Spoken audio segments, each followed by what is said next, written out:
sommes dans le dernier paragraphe du chapitre 7, Non, donc 6. 6, pardon. Donc le Rav nous parle de la paresse. Donc c'est l'ennemi de la zrizout, du zèle, de la rapidité. C'est le degré que nous sommes en train d'étudier. Et le second ennemi, c'est la paresse. Vine, et voici. Teda kizeh klal gadol menoussé memlechet haprishut. Sache que c'est une loi grande et expérimentée en ce qui concerne la prishut. Prishut, c'est l'ascétisme. Quand quelqu'un veut commencer à s'éloigner des plaisirs de ce monde. Chez Kol Kula Tzrecha Bdika, que tout allègement doit être vérifié. Gaf alpi shechola liyot yeshara venechona. Car il se peut que cet allègement, il est droit, il est juste. Omnam, cependant. Karov adavar sheteye me'etzot hayetzer ou mirmotav. Il y a de fortes chances que ce soit une idée du yetzer hara, du mauvais penchant, et mirmotav de ses méramé, de ces, il nous roule. Alken, c'est pour cela. Il faut vérifier, faire beaucoup d'enquêtes et d'analyses sur cet allègement. Est-ce que c'est un allègement qui est juste de faire ou c'est par paresse, très souvent on veut s'alléger de quelque chose, on trouve des bonnes raisons. On croit que c'est juste, c'est tout du Yetzer Hara. Donc bien vérifier. Et si après tout cela, toutes ces enquêtes et analyses, il s'avère que cet allègement, il est tzodek, il est juste, alors c'est clair que c'est bon. La loi générale de tout cela.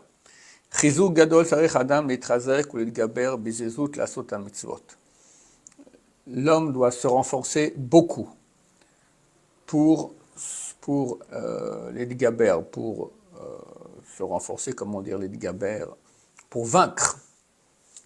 Et il a besoin aussi de beaucoup de rapidité pour faire les mitzvot. Pour enlever de lui la lourdeur de la paresse qui l'empêche de faire les mitzvot.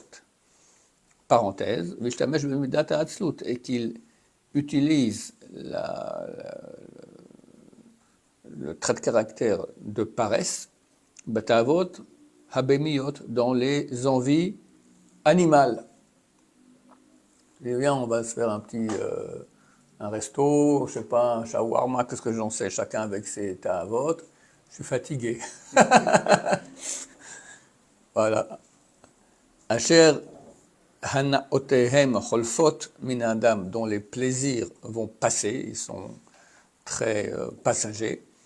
Visher alav cherpatam baolam hazeh v'onsham baolam haba. Et on restera la honte dans ce monde-ci et leur punition dans le monde à venir.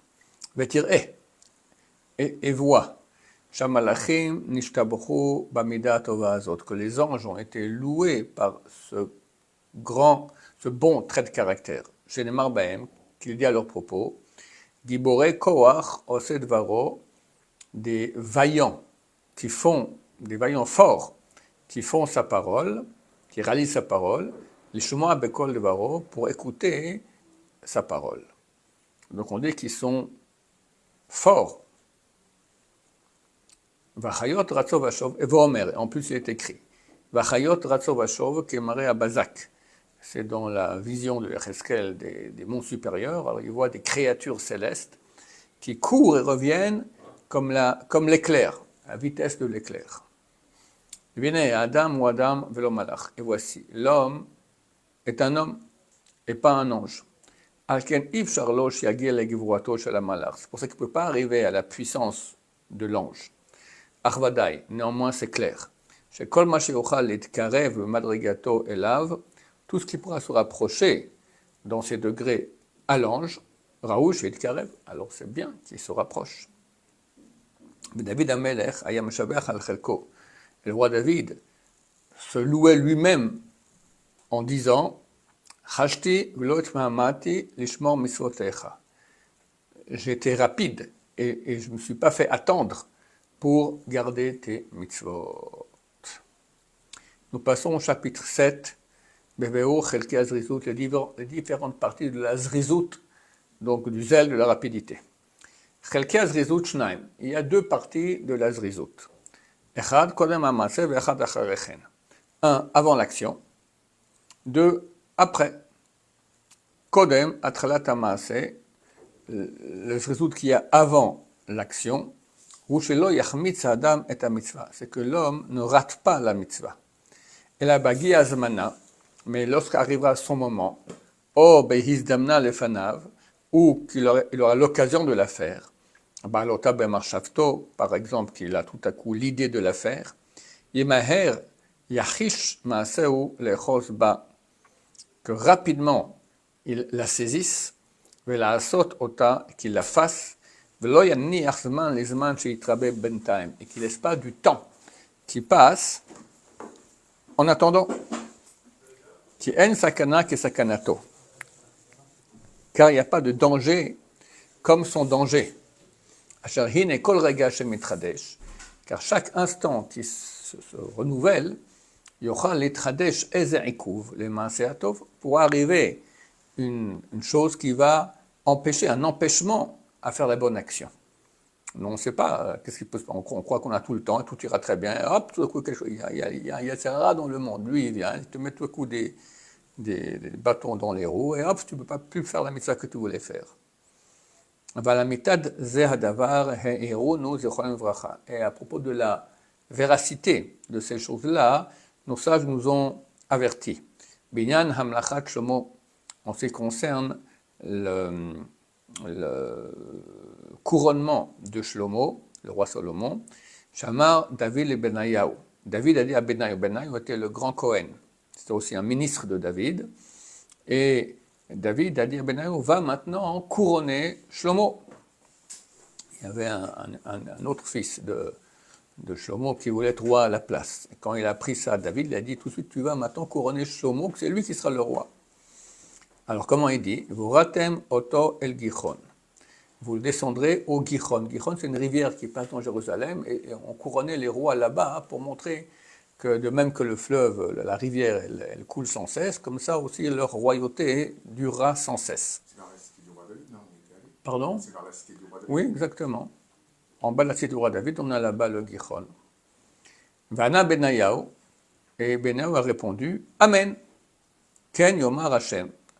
Amen, ainsi soit-il, et ainsi dira Dieu. Amrou, sur ces paroles-là, on dit les sages d'Israël. Zeleshonam, citation. Rabbi Pinchas Beshem Rabbi Hanan de Tzipori. C'est ce rabbin qui a dit. Valo kvar neemar, elle est déjà dit. Hine benno lach, ou ish menucha. Il y a les prophètes, où le roi David a dit à Bathsheba, la mère de Shlomo, voici, un enfant va naître, et il sera un homme de calme. Ça veut dire qu'il sera le roi et tout sera sous son emprise. Et là, alors pourquoi maintenant fallait-il dire à Benayahu d'aller rapidement le couronner? Et la harbe catégorie yamdu mikan vad Gichon. Beaucoup d'empêcheurs, des catégories, des accusateurs, se tiendront depuis ici jusqu'à Gichon. Le palais du roi pour aller au Gichon, c'est 200 mètres, d'accord? 300 mètres peut-être. Mais lorsqu'il c'est une chose aussi grande que cela, de couronner le fils du roi David qui va être roi d'Israël, dans le ciel, il y a beaucoup de choses qui veulent l'empêcher. Alken, Hizeu, c'est pour cela qu'ils nous ont avertis, nos sages de mémoire bénie, vous garderez les mitzvot. Ou bien, c'est de quoi garder, faire attention, de ne pas la rater. Ou bien il est écrit aussi, mitzvah baliadra atachmitzena. Le mitzvah qui passe près de toi, ne la rate pas. Va'amrou, encore ils ont dit, l'olam yakdi madam lidvar mitzvah, toujours que l'homme fasse rapidement la mitzvah. Chez les filles, chez Kidima bechira la tseira, parce que, vu que l'aînée, elle est passée avant la plus jeune, c'est quoi? C'est les deux filles de Lot qui ont couché avec leur père. C'est d'abord la grande qui a couché, après la plus jeune. Zarta avec Kadma Arba de Rod Israël la Malchut. Alors, elle a eu la royauté 4 générations avant Israël. Vamrou, et ils ont dit encore, les mitzvot. Les rapides, ils font les mitzvot plus tôt. On continue, on s'arrête ici. on peut s'arrêter. Ok, on fera se rappeler de cela. Vechen amou l'olam. Baruch Adonai l'olam, amen va amen.